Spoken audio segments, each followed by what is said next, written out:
lagi. Itu benar-benar waktu keluarga. Saya tidak boleh beraktivitas. Jadi kalau ada aktivitas, saya karena kalau memang emergency sekali, saya jatah ke tempat kliennya setelah pulang dari jalan-jalan bersama keluarga, baru saya pergi lagi. Bayangkan ya, capek loh. Ya capek kan, biasanya kan saya pulang tuh saya tidur. Tapi saya harus janjian lagi. Sekali tempo pernah seperti itu. Tapi di dalam agenda saya, Sabtu Minggu sudah saya tiadakan. Dari awal, dari pertama. Gitu. Nah, yang penting fokuskan di jam kerja tadi, berapa jam kita maksimalkan di sana. Pasti bisa. Jadi semangatnya ya apa? Untuk diri sendiri itu saya prioritaskan juga teman-teman. Jadi ada tasnya gitu. Kalau M2 kebetulan di kantor saya itu 2 minggu sekali teman-teman, ya kebetulan juga tidak terlalu banyak pesertanya, jadi kita 2 minggu sekali. Nah, itu wajib. Dan semangatnya ya tidak boleh meninggalkan perkumpulan-perkumpulan seperti ini. Kenapa? Ya di sini energinya muncul pada saat saya down, capek, saya dengar sharing dari speaker, saya jadi semangat lagi. Saya harus kejar lagi, gitu. Karena saya ya mempertahankan untuk bisa achieve startup itu tidak gampang, ya. Tapi saya bilang saya sudah hitung, saya punya 9 prudential. Tuhan izinkan lagi saya tahun ini, Tuhan. Saya mau ke Copenhagen, ya. Saya maunya sih ke Oslo, Tuhan, biar bisa bawa pasangan saya. Ya, tapi Tuhan masih baru kasih 1 tiket, teman-teman. Ya, masih ada waktu sampai bulan Desember. Tidak ada yang mustahil untuk dapat 2 tiket Oslo. Gitu ya.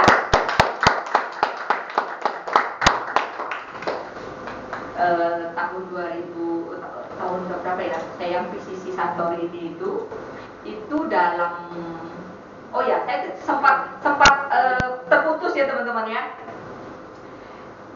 Saya achieve sudah startup di bulan 6. Sudah dapat bulan 6, kan masih banyak nih 6 bulan lagi.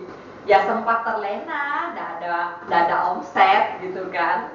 Karena kayaknya kemarin udah menggos-menggos gitu kan bulan 6. Terus kita trip, kebetulan trip ke Auckland-nya waktu itu diundur sampai di bulan 8. Jadi ada beberapa bulan tuh kayaknya case omset saya juga tidak terlalu banyak. Yaitu tadi ada program campaign juga tentang underwriting di Prudential, itu juga saya manfaatkan sehingga yang awalnya hanya kepengen double, ujung-ujungnya bisa presisi. Ya, di situ pertama kali saya kepake bonanza saya baru kepake selama saya join di Prudential. Bonanza saya kepake waktu saya achieve yang PCC, benar ya, kepake 138 juta. Selama ini bonanza saya nggak pernah kepake teman-teman. Jadi achieve saya itu murni API murni, nggak ada bonanza yang kepake ya. Jadi makanya income-nya pun full kan. Kalau ada bonanza nggak banyak, omsetnya aja yang capai tripnya, tapi nggak ada uangnya, karena bonanza kan nggak ada uang, betul? Nah itu yang start PCC kemarin itu saya ya sebulan itu dapat 400 juta itu teman-teman. Jadi di luar pemikiran saya juga sebagai manusia, itu semua anugerah Tuhan buat saya bahwa bisa achieve 400 juta 1 bulan ya. Jadi ada yang kurang tuh saya hitung. Jadi kalau itu kan kemarin tuh waktunya juga mepet teman-teman ya. Jadi kita harus ada strategi.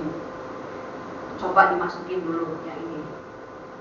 kalau sampai ini tidak lolos ini. Jadi nasabah saya kebetulan yang itu, nasabah saya yang saya bayarin, saya tolong tadi, beliau yang satu keluarga itu ikut UP besar. Ada beberapa anaknya ambil 10 M, terus yang ya 10 M ya, 5 M, 5 M. Waktu itu kebetulan tabel medicalnya saya hanya maksimal sampai 5 M. Sekarang kan 8. Jadi 5 M konvensional, 5 M syariah. Ya. Terus yang suami maunya berapa M, tapi karena substandard, walaupun L2 kan juga pengaruh ya preminya ya, akhirnya cuma ngambil 2 M. Adiknya mau ngambil 10 M karena waktu itu belum menikah, jadi kayaknya ada rate tersendiri, akhirnya cuma ngambil total cuma 3 M. Jadi masih ada kesempatan sebenarnya untuk menggarap yang adik ini, karena adik ini sekarang sudah married, jadi sudah punya, kadang-kadang masih single kan, ada tabel medicalnya tersendiri juga, perhitungan gimana sih, kadang juga waktu itu. Jadi Brancher yang tahu, jadi tidak disetujui waktu itu mau ambil 10 M gitu, dianggap belum menikah atau gimana. Itu sih teman-teman. Jadi ya pengalamannya sih biasa biasa aja, rutinitas setiap hari, pokoknya aktivitas, prospek, yang di WA, mana yang kepengen, yang belum memberikan jawaban, coba di-say-hi kembali gitu. Jadi lebih banyak ke sifat-sifatnya administrasi sih kalau saya, untuk melayani nasabah saya. Mungkin ada yang lain? Cara gali kebutuhannya dia gimana? Ya, saya sih simpel-simpel aja, karena nasabah juga nggak terlalu banyak mau terbuka ya teman-teman ya, kayak masalah hutang ya, ada yang mau terbuka bahwa dia hutang usaha ini 5 M, ya maka saya masuk ke proteksi hutang, mereka akhirnya ambil 5 M karena buka usaha ya, buka usaha join gitu kan. Nah, kalau terjadi resiko ya 5 M dia bilang ya. Jadi kebanyakan sih kebutuhan itu saya ceritakan tentang keluarga saya ceritakan tentang diri saya, kenapa saya harus mengambil UP besar, karena terakhir juga ngambil 5 M teman-teman, saya juga ngambil 5 M itu split ya, syariah sama konvensional, 6 totalnya, 6 M totalnya. Itu karena anak saya yang kecil ini masih 6 tahun. Nah, sedangkan umur saya udah berapa gitu kan. Jadi saya mikirin ke depan, kalau terjadi risiko terhadap saya, setidaknya anak saya yang kecil masih bisa meneruskan biaya sekolahnya, walaupun dana itu dikelola oleh pupunya. Anak saya nomor 2 sudah kuliah semua, ya kan? Jadi secara umur dan kemandirian dia bentar lagi udah mentas. Tapi yang kecil ini baru 6 tahun, masih panjang, gitu loh. Jadi saya juga membuka UP jiwa total 6 M, jadi total semua polis saya itu total 7,5 M, dan itu saya ceritakan teman-teman, ceritakan ke klien saya. Kenapa alasan saya membuka? Ya, karena saya tidak mau anak saya putus sekolah.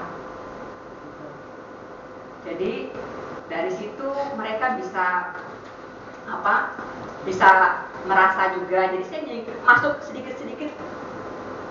Nah, saya bilang saya nggak punya hutang, saya tidak punya hutang usaha. Kamu apakah punya hutang usaha? Oh ya ada. Karena waktu itu di-compare dengan punya AIFA, ya akhirnya ya kita punya menang. Jadi akhirnya ngambil 5 M di saya, ini udah jalan 2 tahun.